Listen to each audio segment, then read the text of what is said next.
Halo guys, saya Rafiq Firdaus dengan NIM 2020410021. Nah, jadi di materi ini kita kan tentang self leadership. Nah, jadi ini udah ada teman kita yang cocok lah buat dibahas sebagai narasumber. Nah, langsung kita tanyakan aja ya, daripada kita menjelaskan apa itu self leadership, karena kan kalian sudah tentunya udah pada tahu.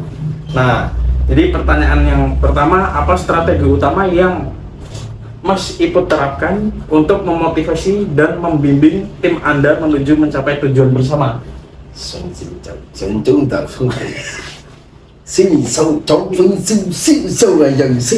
Artinya apa? Apa ya pertanyaan? Apa strategi utama yang Mas Iput terapkan untuk memotivasi dan membimbing tim untuk menuju pencapaian tujuan bersama? Problem solve. Jadi kayak Satu. gimana? Satu problem solve. Dua, mengenal diri sendiri dan tim. Oke. Yang ketiga, kalau dalam sebuah perusahaan itu mengenal produk. Oke. Tadi product knowledge. Yang pertama tadi mengenal diri sendiri. Jadi kita harus tahu dulu kemampuan kita. Tapi tidak berarti kalau misalkan kemampuan kita, waduh, saya nggak punya kemampuan di bidang ini gitu. Jadi kita tidak perlu tidak percaya diri. Oke. Karena kemampuan, kalau kita tahu kemampuan kita itu agar kita bisa mengukur sejauh mana nanti kita butuh istirahat atau lanjut. Tuh. Tapi kita nggak boleh semangat. Normatif sekali jawaban saya. Terus yang kedua itu adalah problem solve. Problem solve. Jadi problem solve itu kalau dalam sebuah tim itu kita bukan fokus ke masalahnya, tapi fokus ke solusinya. Jadi misalkan Mas Ropik punya masalah percintaan. Ya, oke. Misalkan seperti itu ya. Fakta ya. Jadi jangan fokus ke masalahnya. Jangan fokus, waduh aku punya masalah ini, jangan fokus seperti itu. Tapi bagaimana caranya Mas Rafiq untuk keluar dari zona yang membuat Mas Rafiq tidak nyaman?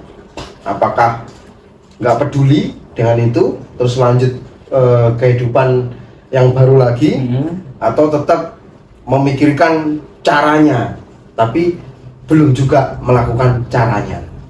Jadi problem solve itu seperti itu. Kalau dalam sebuah tim, kalau ada sesuatu bla bla bla segala macam, ada masalah, jadi fokus kita harus ngapain nih, bukan apa yang harus kita lakukan, tapi kita harus mengerjakan apa untuk menyelesaikan masalah itu. Terus yang ketiga, mengenal pengenalan produk knowledge dalam sebuah perusahaan. Jadi kalau kita memasarkan sesuatu, ya yang jelas kita harus tahu dulu produk itu bukan produknya maksudnya, tapi produk itu berfungsi buat orang lain nggak gitu. Jadi ibarat kata Mas Rafiq jual pot gitu ya. Gimana caranya sama teman jual pot? Nah, ya apa yang kira-kira orang kalau Mas Rafiq jual pot ini ke orang yang tidak merokok kan tidak mungkin. Ya, jadi pasti ada yang jual. Nah, itu kan. Nah, jadi Anda harus menjual ke orang yang memang sudah perokok. Berarti positioning. Jadi problem solve, terus product knowledge dan mengetahui kemampuan diri sendiri itu jadi satu. Ini tiga itu. Nah, ketiganya itu kalau dalam self leadership itu akan mengasah kemampuan diri kita sendiri untuk memimpin diri kita sendiri juga. Jadi sebelum diterapkan ke orang lain. Gitu Mas Rafiq. Terus ada satu pertanyaan lagi. Apabila kan tadi ada problem solve tadi yang sudah dijelaskan. Terus bila ini konflik itu sesama antar tim atau antar individu di dalam tim tersebut, itu solusinya bagaimana? Atau apa yang akan dilakukan sebagai seorang pemimpin ya seperti Mas Iput? Ya, pada dasarnya itu sama seperti pertanyaan pertama. Makanya kenapa saya pilih 3 poin itu, karena 3 poin itu akan berguna di segala macam kondisi dan situasi tertentu. Oke. Nah kalau ada permasalahan di satu tim, teman sendiri lagi kan nggak enak gitu, apalagi Iya. perempuan dan laki-laki, wah Iya. ada yang suka gitu kan, misalkan ya, Iya, oke. Nah, misalkan seperti itu. Nah itu yang harus kita lakukan, yang balik lagi ke poin pengenalan diri kita sendiri. Nah kita itu sebetulnya dalam satu pekerjaan itu kita bersikap profesional nggak sih? Nah kalau itu memang konteksnya itu bekerja di satu perusahaan, ya kita harus profesional. Kita harus menanggalkan kepentingan pribadi di atas kepentingan di bawah kepentingan perusahaan gitu loh. Jadi itu terus kemudian harus mengetahui titik permasalahannya apa dulu.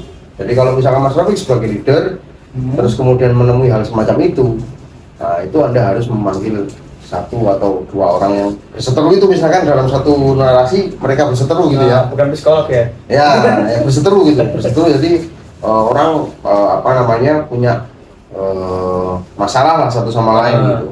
Jadi pertama dipanggil dulu satu-satu, tanyain, terus kemudian yang satu juga ditanyain, habis itu dirundingkan, baru dirembuk bersama, terus dicari permasalahannya. Karena kebanyakan orang itu tidak mau untuk share apa yang mereka permasalahkan. Sebagai leader Anda harus mengetahui itu, oh ini orang lagi pada masalah, ini orang panggil, kamu punya masalah apa, kamu punya masalah apa, tapi itu ditemukan jadi satu. Nah begitu, nah nanti barulah dibuat semacam self healing lah untuk teman-teman itu, dengan tidak mengintervensi satu sama lain, biar tidak menindas. Yes. Apa ya? Ya gitu ya. Ya, Menindas, alright. menindas. Ya, mungkin dari video itu cuma ada beberapa pertanyaan yang udah saya sampaikan ke Mas Ipoet. Ya, terima kasih buat Mas Ipoet. Sudah selesai? Sudah. Nggak ada lagi? Gak ada lagi. Aduh, kurang banyak ini. Karena videonya cuma 6-8 menit. 6 sampai 8 menit. Wah, Kurang lucu. banyak ya? Kurang banyak. Itu. Harusnya tanya lah, Mas, nomor rekening berapa? Ayo gitu, Bos. Gitu. Ya. Ya mungkin cukup sekian. Terima kasih. Wassalamualaikum warahmatullahi wabarakatuh.